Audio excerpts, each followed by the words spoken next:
Hello and welcome, my dear Rosie Angels. In today's episode, we'll be discussing Bridgerton Season 4, Part 2. You're watching Rosie's Lookbook.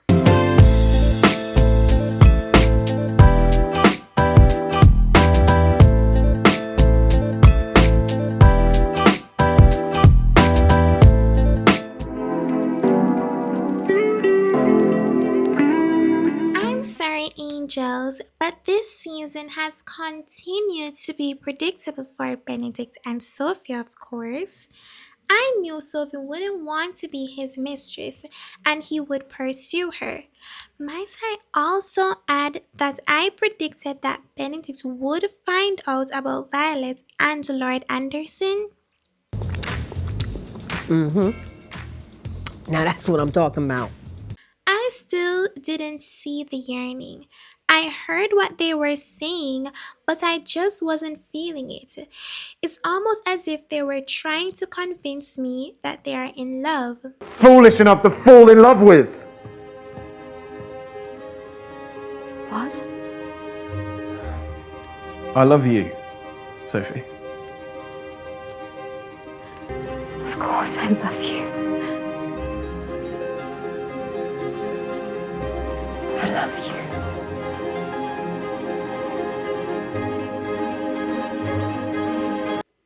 I think the reason why some of us just aren't seeing the love or chemistry between them is because they barely spend time together. We got one episode of them together where barely anything happened in that cottage, and suddenly they were head over heels for each other. It just doesn't seem enough to convince the viewers. I was also waiting to hear his grand speech. After he told her that he loved her in episode 5, I was still waiting for that memorable line. We got I burn you and you're the bane of my existence and whatever Colin said. But Benedict gave nothing. It was cute and romantic though. I saw a comment that said that he didn't need a speech or a great confession because he showed his love for her the moment they met, and prior couples needed the confession. However, Bridgerton is known for its yearning and great confessions. It's the one thing they should have been consistent with. After sleeping together, Benedict is confronted by Anthony about Sophie. He is convinced that their love isn't real, which should be another obstacle in their love story. But after he expressed his disappointment, he just vanished. The candlelit room was romantic, and his offer to her showed commitment despite their situation. In a sense, he redeemed himself after that question, but Sophie crashing out was completely valid.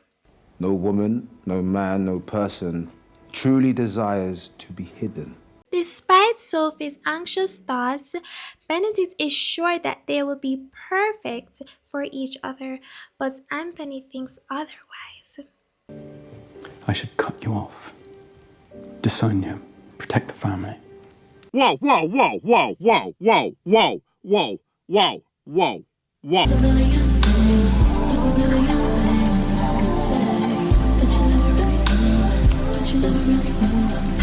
If you haven't already subscribed, please subscribe to this channel and become a Rosie Angel.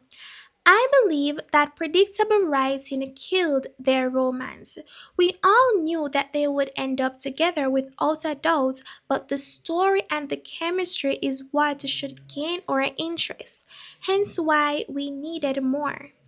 And finally, he put the pieces together after all this time to who the lady in silver is. But Sophie got arrested, and I must say that it did add a little bit of spice to the story.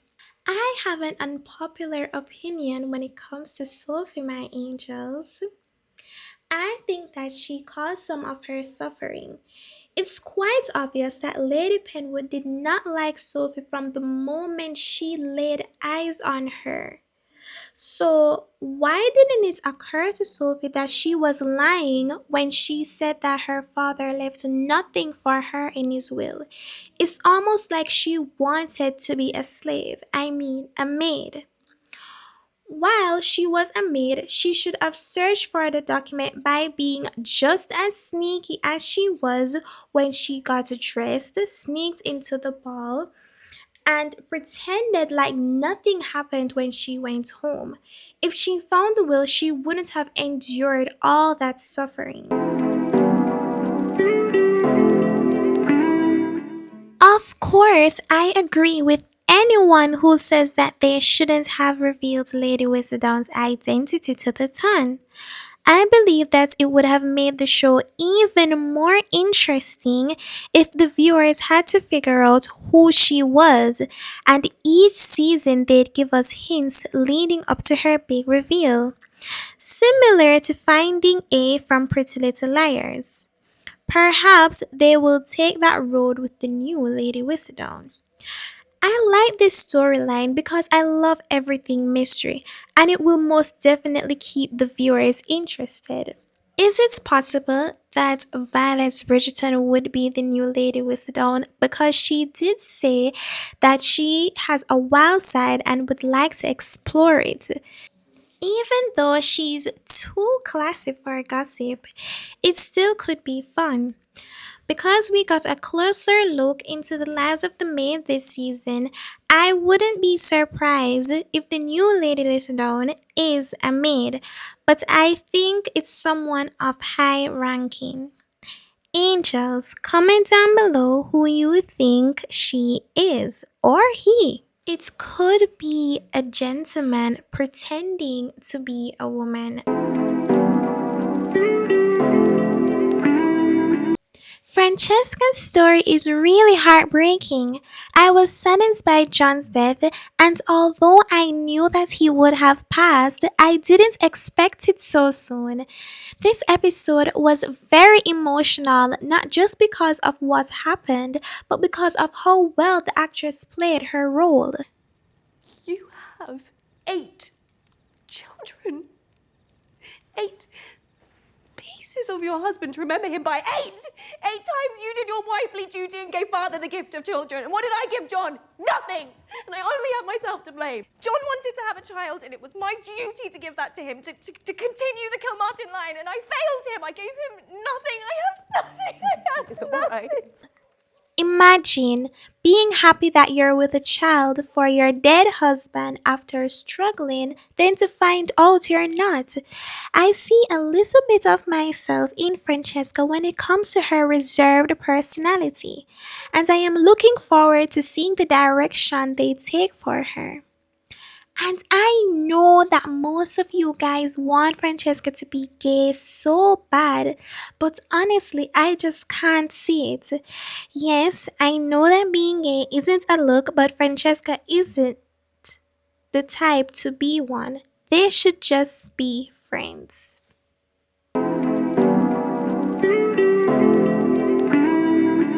As I said in my previous video, I'm excited to see Hyacinth's season. The anticipation for her season is building up quite well. Her fear for losing a great love will turn into passion and heightened emotions for her season, and I hope that it will be enjoyable. Eloise's openness to marriage makes sense after seeing all that has happened. Before, she was selfish and only seeing the negative side of marriage, and because of Hyacinth, she is a little more open. Well, this is the end of today's video. Remember to like, comment, share, and subscribe. You know you love me. XOXO, the new Rose Times.